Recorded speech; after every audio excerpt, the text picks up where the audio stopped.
So I'm gonna say everyone should go watch Across the Spider-Verse, and props by the time this is up, everyone will have seen it because it has like crazy high reviews. It's a fantastic sequel to Into the Spider-Verse. If anyone follows the series, definitely check it out. There's a lot of beautiful scenes in it, lots of worthy like laptop wallpaper scenes, honestly. I have like a list of things I need to watch, just haven't, and it's a shame. My recommendation, I guess I've been listening to just podcasts on my trip to work and back. So I've been listening to Buried Bones. It's really good. It's hosted by a journalist, a crime journalist, and Kate Winkler Dawson. She's a crime journalist. She hosts the show, and with her is a retired detective. I think that's what it is. It's funny because I know their jobs, but like when I come to say it here, it like completely goes away from my brain. But it's Paul Holtz, and he was part of the investigation for the Golden Gate Killer. What they do is Kate Winkler Dawson, she presents the case and the forensics and the findings in the case, and then Paul Holtz kind of goes through it. Obviously, the cases that she presents are like a lot old, so Paul Holtz goes in with like modern forensics and modern understandings to the case and see if they can find a better solution or even like solve the case. So it's really fascinating. I've been listening to that podcast for a really long time, and I really like it. Okay, I'm gonna add it to my list. Sorry, this was on Spotify? It's I think it is. Let me check Okay. because I actually have Spotify open. I think it should be. Yeah, Buried Bones is on Spotify. So to start us off, as you guys know, I've recently been interested in the concept of copycat crimes, and specifically killers inspired by media rather than the other way around. I will likely be moving forward with like a similar format, where I look at cases sitting in like the intersection of a concept and a committed crime. Side note on that, likely going to be looking at crimes committed under hypnosis next. Been seeing a few like interesting cases involving that.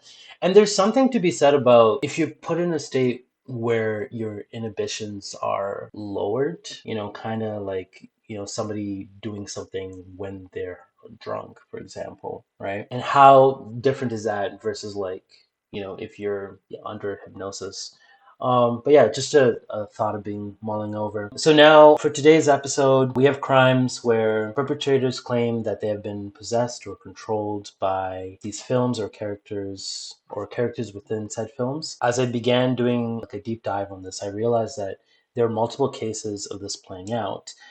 However, typically the possession part, quote unquote, becomes more of just a defense, like in my opinion. It's quite hard to find genuine cases of where like individuals claimed supernatural influence and there was no other reason for the crime committed, which obviously makes sense, but a lot of times it's pretty much cut and dry, and the whole supernatural influence just comes in when the defense needs to be made. But yeah, so, and then after that, you have people like sensationalizing these crimes, and then we get all the legendary stories or whatever that follow through. All in all, there have been over, 20 plus cases so far, or 20 plus cases that I've kind of like come across.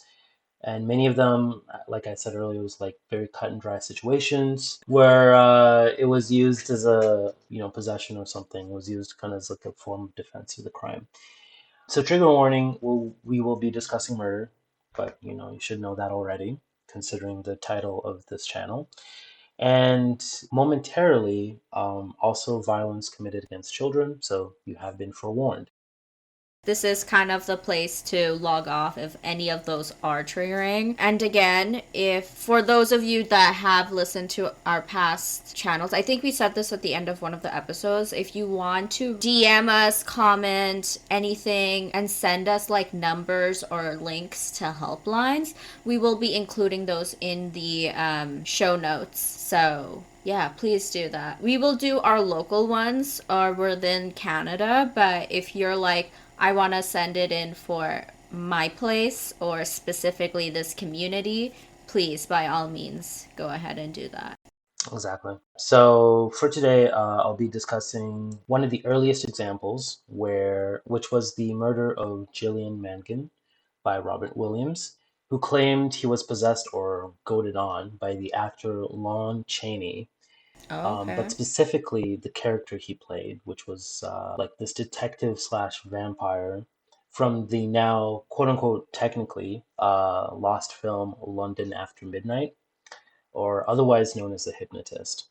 As this is, yeah, so as this is a much shorter case than expected, I'm gonna be following it up with a highlight of a few other cases that kind of fall in the same category. Have you seen this movie? I've not, and you will be hard pressed to find anyone who's seen it because it's considered a lost film. It's it's from back in the early 1900s, and you know almost every copy of it has either been burnt or it's just been lost to time. There was a remake that was done in 2002 using like some still images that they still had for the film, but Sir, what was the film called? I'm just trying to see if I can even have like a oh Google or a yeah, Wikipedia. London After Midnight. There is like a Wikipedia. Yeah, there's details about the film, definitely, Mm-hmm. but in terms of being able to watch it, no, it's pretty hard pressed to. I don't even think anyone actually has a copy. So I guess to kind of like start us off, I'm going to give some context on the film. So a bit on the plot and kind of the history of it. So London After Midnight, with the original title The Hypnotist, is now a lost Mm-hmm. 1927 American silent mystery horror film, directed and co-produced by Todd Browning, who you might know as the director for the iconic 1931 Dracula film, and stars Lon Chaney. The film was distributed by Metro Goldwyn Mayer MGM Studios, as I will, continue to reference them as, which was recently bought by Amazon, which I found really interesting. I grew up with a lot of movies made by MGM. And essentially, they're the ones that had the title Mm-hmm. with like the Roaring Lion. So you saw like a lot of like films in like the early 2000s, I think, that had them. I don't really see them that much anymore, but or at least that logo. Yeah, and so the film was written by Walter Young, based on the story The Hypnotist, which was written by Browning. So on the plot, so we start off with the character Roger Balfour, who is found dead in his London home one night.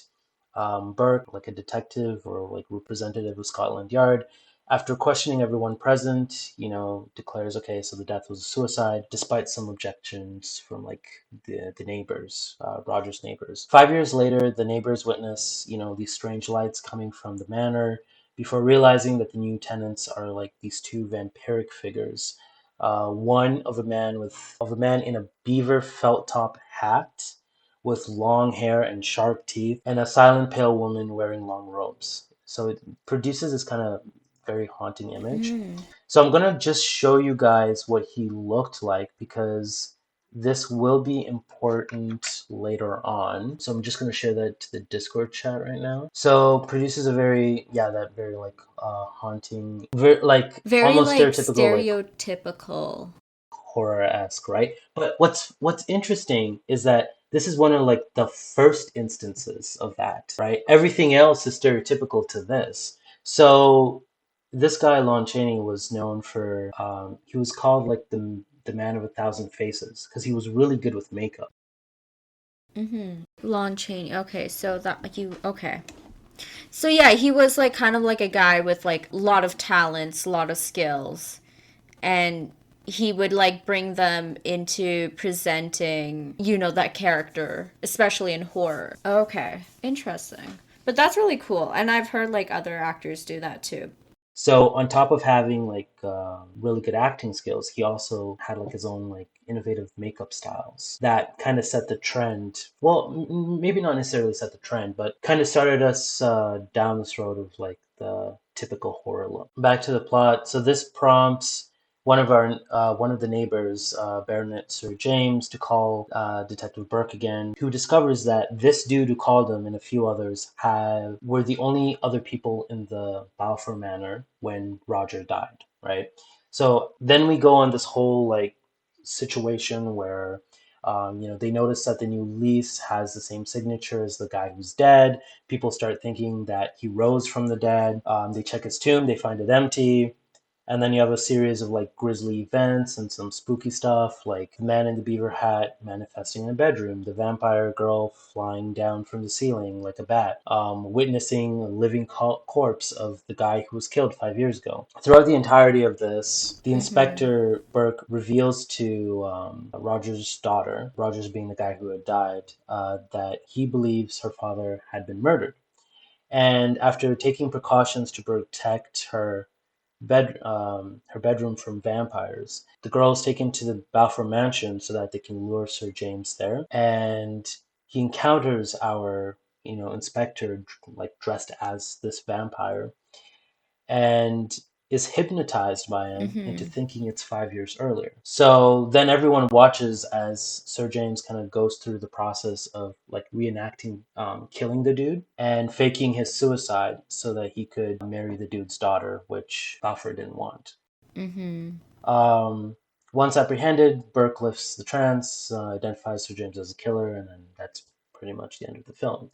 Based on like synopsis, of course, haven't really read it Yeah. myself. So on the more history side of the film, so Browning remade the film with Mm-hmm. sound in 1935 as Mark of the Vampire, starring Bela Lugosi.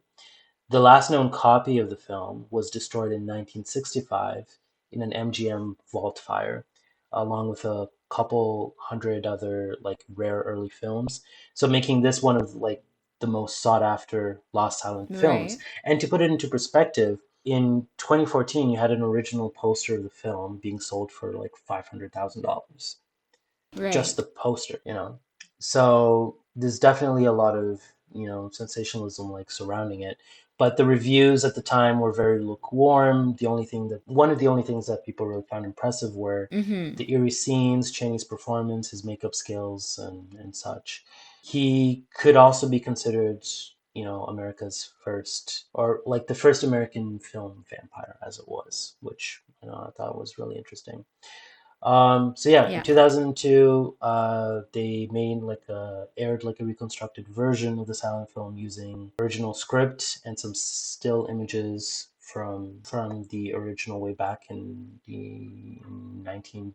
I always forget the year, and I just read it out like earlier. Yeah, 1927. Mm. So all of this to kind of paint a picture on the plot and the history, like this is why the film is so like has so much like intrigue attached to it, right? Yeah. So that's what initially attracted me to this case. Because I was like, okay, so is this person claiming that like after this, film was lost to time, basically, they were somehow possessed to commit the crime that they did? No, that was well, kind of the case, but it didn't happen after. It happened during, well, like when within the time that the film was actually airing. Yeah, so the case itself is called the Hyde Park tragedy, for reference if anyone wants more information on it. Alrighty, so the Hyde Park tragedy. So on October 23rd, 1928, we have a bleeding, disoriented man named Robert Williams. So he's found on the ground in London's Hyde Park with like the blood-covered razor beside him and the lifeless body of a housemaid waitress called Julia Mangan. Mm-hmm. When police arrived, Williams pointed to Mangan and, cried out, "I did it. She has been teasing me." According to her brother, Patrick Mangan, his sister had been seeing Williams for 3 weeks, and he had once had to, throw him out of her place for being drunk. So Williams was arrested and later brought to trial at the Old Bailey, and he claimed that he and Mangan were friends and that he wanted to marry her, but she had refused. So we kind of get a bit of a picture now forming. He just happened to have the razor with him that night because he wanted to kill himself a few days before proposing to Julia. Now, what made him change his mind, I could not find any information on that. Maybe it was the hope of potentially marrying her. I'm not sure. So Williams cited that the last thing he remembered that night was hearing Mangan whistling. So after she had, I guess, rejected him. And so this is a direct quote of what he said. So he said, Then I felt as if my head were going to burst and that steam was coming out of both sides. All sorts of things came to my mind. I thought a man had me in a corner and was pulling faces at me. He threatened and shouted at me that he had me where he wanted me. The man he was referring to, or the haunting figure, was the man with the beaver top hat. So, from the movie, exactly. He apparently possessed him and drove him to murder. So that's who he saw. And like I said earlier, like at the time, Lon Chaney was known as, the man of a thousand faces just because of, his makeup techniques. So, there were people who were like quite terrified of the image. But this was an interesting case of him saying that, like, oh, I was possessed by this man specifically. I saw him and he told me to do this. So the Hartpool, I think that's how you say it, the Hartpool Mail, which was a newspaper at the time, on December 20th, 1928, included a report from the Central Criminal Court indicating that Williams was being tested to see if he was fit to stand trial. So he was indicted on the charge of murder and he pleaded not guilty, but a key medical witness was not available to back up his insanity defense. So they kind of started pulling in different people from his life to kind of try and build up that defense.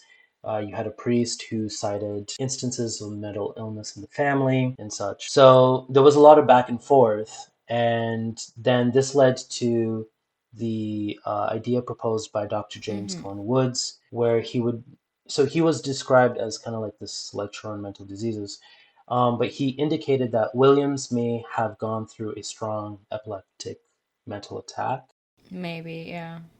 otherwise known as epileptic automatism, which so personally feels quite weird or quite dubious. If I was to stick with the way everything's being spoken about right now, I don't know. I don't know why I added that, but anyways, it feels quite dubious. I think because it's almost as if saying, and the judge also kind of at the time also kind of agreed with the same sentiment that you have a lot of people of quote unquote in the judge's words of high intelligence, so who are working and who are dealing with epilepsy. you know is this guy now suggesting that they might randomly commit murder the next day, right? So it wasn't a very Mm-hmm. strong defense for him having had like an epilepsy episode or epileptic episode. Mm-hmm. And the judge at the time heavily stressed that like, yeah, though the actor did create this really terrifying image, like it's so scary at the time, that doesn't mean that this dude necessarily went through an epileptic fit. Mm-hmm. So the jury at the time was unable to determine a verdict, which is interesting because we do see this happen again later on. But they were unable to determine a verdict. But in 1929, through a retrial, it was declared that Williams was guilty, and then he was sentenced to death. But then 2 weeks later, that sentence was, I guess, Mm-hmm. vetoed by the Home Secretary, Sir William Joynson Hicks, who, based on the official medical reports on William's insanity, decided that he should instead serve his sentence at Broadmoor Criminal Lunatic Asylum. So I guess this is kind of where we end with the case, honestly. So the question I would put out is like, what do you guys think? Like, do you think that there was proper grounds for moving forward with an epilepsy defense? Because I feel like it would make more sense to state that, yeah, this was a guy who was, like mentally ill, but he was mentally ill, but and then that connected with the fact that he was rejected, and then he just kind of acted on that. Right. Mm-hmm. But again, like we wouldn't be able to tell if it was necessarily like an epileptic fit or not. It's just like the reasoning. I don't know. And the other thing here too is if we go back to the movie, there are some elements that are very similar. Roger Balfour, was the guy who committed suicide, but actually he was murdered. He was murdered. Why? Because he didn't want to allow this. Well, not just because of this, but partly because he didn't want this, like Sir James character to marry his daughter. So that same idea, I guess, kind of gets Mm-hmm. translated in your mind, and Mm-hmm. then I don't know. Maybe it's too much to try and think about like what he was thinking or anything like that. But No, I can see why they thought they was epilepsy. I guess it kind of makes sense. yep. But it's been a while since I took a psychology course specifically related to mental health, where the actions of the person, or I'm pretty sure there's a form of epilepsy which people hallucinate seeing things like this. So, like, in my head, it makes sure, obviously, I don't have the information to back this up, but Hmm. I believe this is a thing. But this was in the 1920s, right? To me, like, again, my form, like, Yeah. my timeline of things is very, like, screwed. So to me, it's really shocking that they thought it was epilepsy back then. Yeah. That's honestly that's the back and forth on this one, and there's not really a lot of there's not a lot of details. That's the thing too. Mm-hmm. Yeah, era of the insanity plea, but no one really had a proper understanding, maybe. But I don't know. That's Mm-hmm. something to look at afterwards. But I don't know if we want to keep this in the episode, but I'll be honest, I was kind of disappointed Mm-hmm. because like when I initially started looking at this, I was like, oh, what's I was looking for all like these details and stuff, and why, right, why was he like possessed to do this, what's going on? And then I finished it and I'm like, oh, that's okay. Granted, it's terrible, it's a tragedy that this happened. Yeah, so once this happened, there was a lot of sensationalism, um, that came out of this now attached to the film, and decades now, with the film being lost, with this case coming out of it, there's a lot of, well, for me, it feels like there's a lot of like, attention attached to this film that feels very bloated, but nobody sue me. I know it's Mm. like a horror classic that people love, but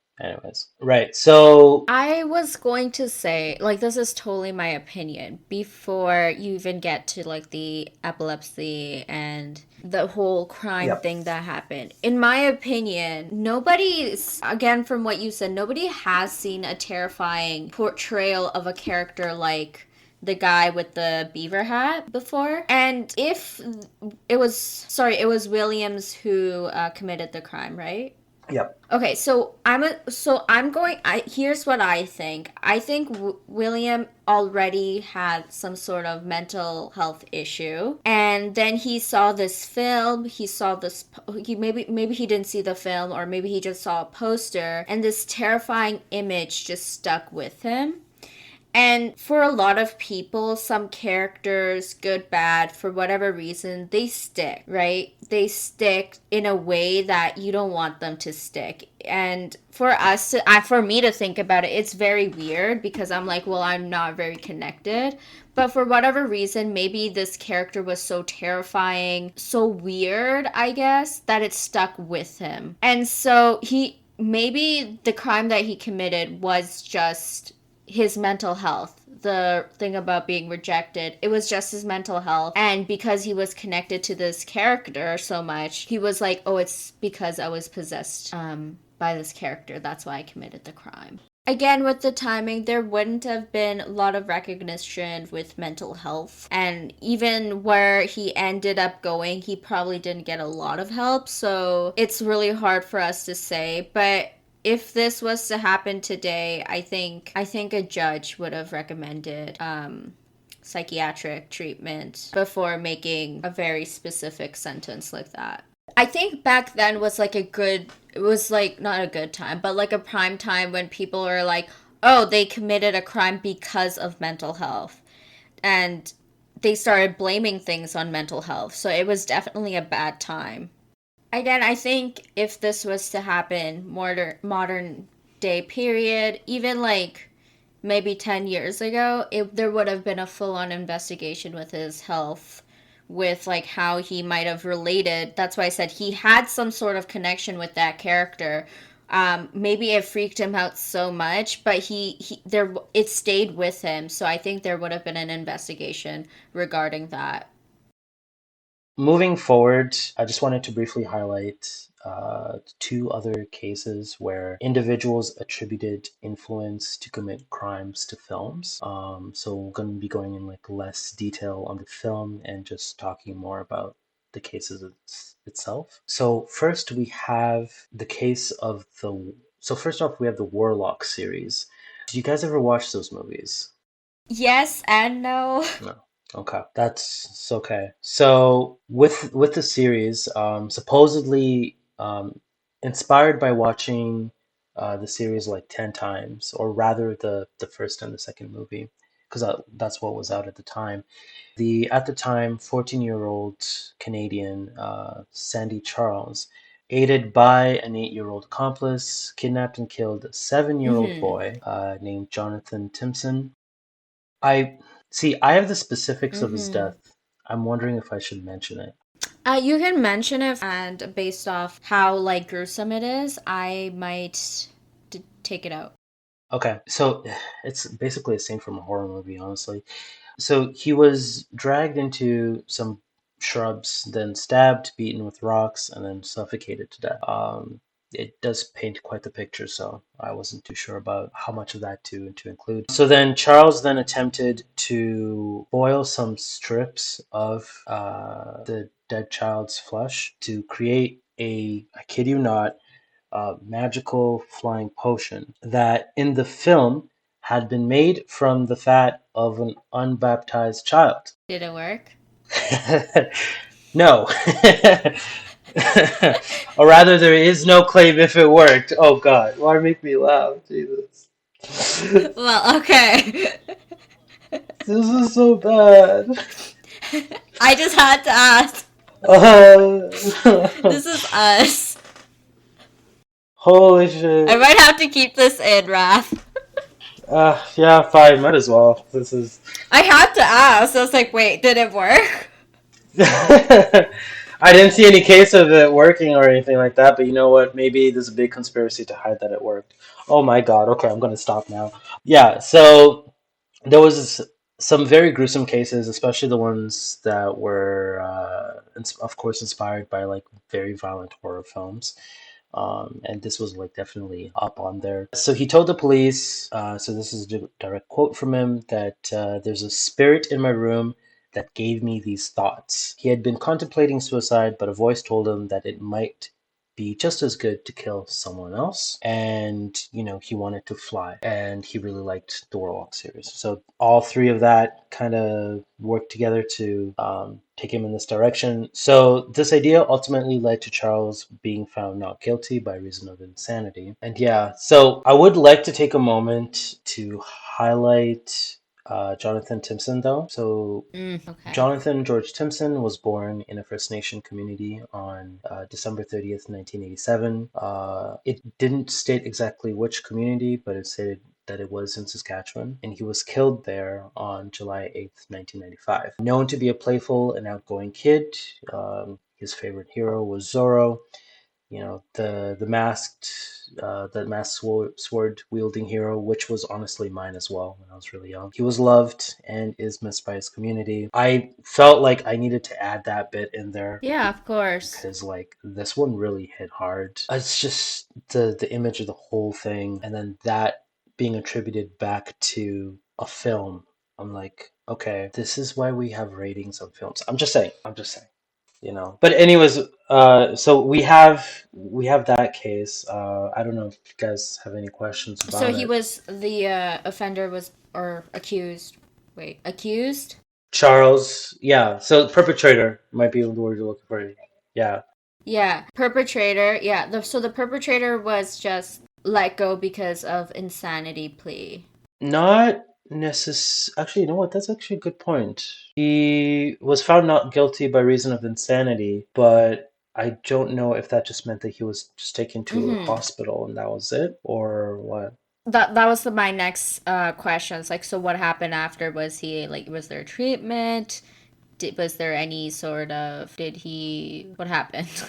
That is, yeah, that's actually a really good point. I did not see follow up on it, but maybe that is something I can take a look at after. Because he was 14 as well, right? So considering Canadian legal system, would he have gone to juvie? He wouldn't. I don't know.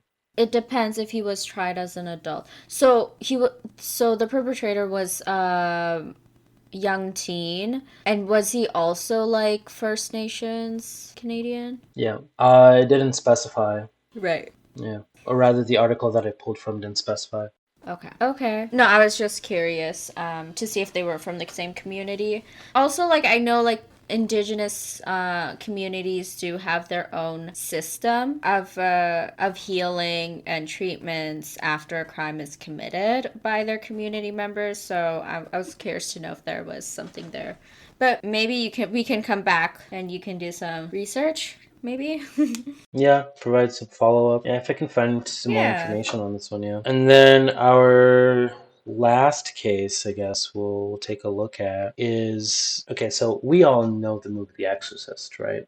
Mm-hmm. Okay. So there's really one that I'm going to highlight here, mostly because of the way it was treated. So something that they introduced, which I find very curious. I was gonna say I know a lot of like cases related to The Exorcist. So we have, yeah, so we have the Yeah. case of The Exorcist, where on February 12th, 1980, after watching a televised version of the movie, which, as we know, is about, demonic possession. Patricia Fraser of, oh, I always mess this up. Is it Wichita Falls or Wichita? Wichita, I think. Wichita, okay. So Patricia Fraser of Wichita Falls, Texas, cut out her own 4-year-old daughter's heart Oh my god. because she felt that her daughter was demon possessed. And on that, I've always wondered about the effect, I guess, of representing children as possessed all the time in horror movies. That's like such a constant trope. And I guess this is an example of where like a person who is already not in a healthy state and then watches something like that kind of pushes them, deeper. And like man, I don't know. I don't know why I went down this rabbit hole. Anyways, after her trial, a psychiatrist testified for her defense, stating that Fraser had suffered cinematic trauma. Okay, I tried looking up this term. It doesn't seem to be an actual term, but Okay. Cinematic trauma. from what I gathered, at least the way they were using it, at her Mm-hmm. trial, a psychiatrist testified for her defense, stating that Fraser had suffered cinematic trauma, which I will get back to in a second, and did not know what she was doing because she was suffering from delusions of being manipulated by supernatural forces. Now, Fraser was found not guilty by reason of insanity as well, and was placed in the care of her mother shortly after, which is kind of ironic considering what she did to her daughter. So this was the first case I came across where the term cinematic trauma was introduced, and I could not find another mention of really of this idea. But generally, or I think the way it's being used and kind of the way I've interpreted it is that like it would be fair to see it as a concept of how like watching a movie could cause re-traumatization or compound a pre-existing idea, notion, or mental health issue. But it's not something, it's not something you really think about when you go to watch something. And I doubt it's something you think about when you make a movie, right? Because you're thinking about like, how do I make the best story, get the most attention, most sensationalized. But at some point, if we end up having more cases like this, will we have? My mind started thinking about like, like that concept being like now it's a thing. Like you have to Mm-hmm. consider what you'll do to people. But I don't know. See, that's the thing, right? Yeah. Yeah, I don't think like most horror movies are not made in a way where it's like, okay, I have to think about a psychopath somewhere that's going to watch this movie and hurt people. Yeah. Yeah, I don't think. And that's the thing, like, that's why we have trigger warnings in movies, shows, podcasts, whatever it may be, even books nowadays, that says, like, if you're not well, mentally stable to sit here and listen to all these. Hmm. all these events that I'm about to talk to. Like, don't read it, don't watch it, don't listen to this. Go get some, go talk to a professional, go talk to your family, and all that. So yeah, this is so like it's so rare to hear about these things. Yeah. Uh, and that's true. Like, if you compare how many cases are involved, like with that connection between, oh, like the film influenced or inspired somebody to do something, that's minuscule compared to the vast majority, obviously, of crimes committed or of murders committed.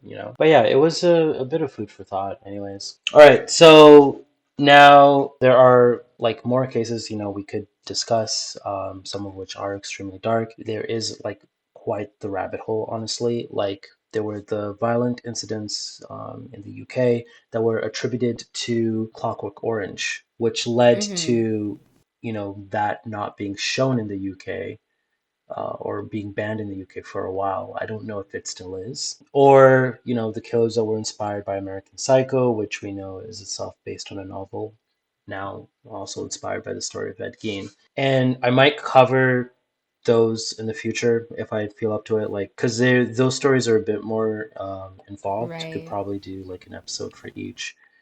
They're just a bit heavier. Well, not heavier, but heavy in general. So we will see. I was gonna say another one that you can look into is I forget the names of the ladies or the girls actually because they were extremely young. It's the murders and this one girl and the two girls that committed the murder. They put the blame on Slenderman. Yeah, Oh, yeah. Yep, came across that one too. Yeah. Yeah. I remember hearing about that when we were in school, I do too. Yeah, we were young. right? And me looking around at my classmates like one of you people could do this to me? Oh my God. When we first heard it, yeah. Yeah, but I think all of these, when you're trying to blame it on a movie or the supernatural, it's always related to mental health issues. Yeah. Now, and I've said, and I think we understand this, and I've said this like before, like now when you say something is supernatural, you're automatically going to be given treatment, proper treatment. You're going to be taken care of under the government. That was not available in the past. Yep. So I think often now we don't hear about these cases because, yes, the people are receiving treatment that they deserve. But in the past, they didn't. And that's why a lot of these cases are sensationalized. Yeah, I totally agree with that. And it's been the trend, from what I've seen. And I guess it's kind of made me wonder now, if I look like 50 years from now, like what film, show, or honestly even anime, because there are so many horror-based explicit ones that like is going to be either accused or is going to influence, or the next crime of this type. But as we've just been talking about how, like we know a little bit more about mental health now, does the fact that therapy is more encouraged or available today, and likely even more in the future, become a hindrance for something like this? And I would say yes, for something along these lines. So I guess I'll kind of finish off by saying like we will definitely have more crimes where perpetrators become, inspirations for media, of course. This will probably remain for all time and vice versa. However, likely less for sensationalism in the sense of like, slasher type films or like supernatural films, and rather more like documentaries you'll see streamed on Netflix, for example. Like I was thinking about this the other day. It's kind of messed up that like now people will say like, oh, they'll be on the next Netflix documentary, or if you start doing something, it's like, oh, you're gonna be on a Netflix documentary. I'm like, I've never heard that. I've been hearing it a bit more and more, and maybe people are saying it around me because they're trying to hint at something. In which case, I need to do some introspection. But I've like, never heard that. yeah. And yeah, and I wonder if that now Netflix like documentaries, maybe not specifically Netflix, but just in general documentaries, will be like cited for like future crimes or to get notoriety rather than, you Maybe. know, being possessed by a character from a film or something like that. We'll talk about this later. Who knows? Who knows? Concluding thoughts. I think we've had good chats throughout.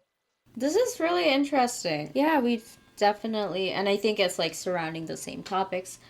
I'm interested to see like if you continue on with this theme of like Hmm. the copycat killers. If we're able to like find more info, because like right now we have like it is definitely mental health related. Obviously, due to the timing of the issues, person behind the crime didn't was not able to get a lot of help. Yeah. We don't have much information on like what happened after, like after treatments and stuff like that. So I'm quite curious to see like if you continue on with this, if you're able to like figure out more about the reasoning of the crime, the reasoning of the actions and the Yeah. behaviors. And if like obviously yes, the government, the court systems and mental health systems have changed, but to see like at what point did they really dig in to be like this is where we need to give proper help. So I'm kind of curious to see that. You're probably going to see it more with recent stuff, Oh yeah, definitely. like past the 2000s. Like, for example, earlier we were mentioning the potential of looking at the Slenderman case. You know another case I was thinking about, not related to movies, Son of Sam. Oh, how did that end? Well, he's incarcerated. Right? That's all I know. Yeah, same. But like afterwards, that actually would be another one to kind of follow up on. Loki, I had even completely forgotten about that till you just mentioned it just now. Mm-hmm. Yeah, I was gonna say that there is a lot to be, like I said, there's a lot to be said on the topic, but also like the number of things I've learned from like violent horror films is no joke, you know? Like there are times when, I'll be walking around at night and then just some advice is popping in my head because I saw it play out on a film. I'm like, nope, we ain't going that way, we're going this way, you know? So it does more good than bad, and they are quite, and again, it's a like artistic expression, so I don't know. But anyways, I'll probably revisit this topic again, and especially following up on the case with Sandy Charles to Yes. see if like there's been some sort of an update, now that he's older and such. But otherwise, I'm gonna start, looking at hypnotist related crimes, kind of see what's involved in there. And yeah, so Excited to see what you get. stoked. Yeah, exactly. So stoked to see what I find there. Anyways, like I was gonna say, well, that's everything, everyone. Thank you all for your time. Please take some time to, comment, like, subscribe, all the fun stuff on YouTube, on the YouTube channel. Mm-hmm. We're also going to be on Spotify soon, so please look for that link. Yes, exactly. Hopefully, and join us next time. Bye. Bye.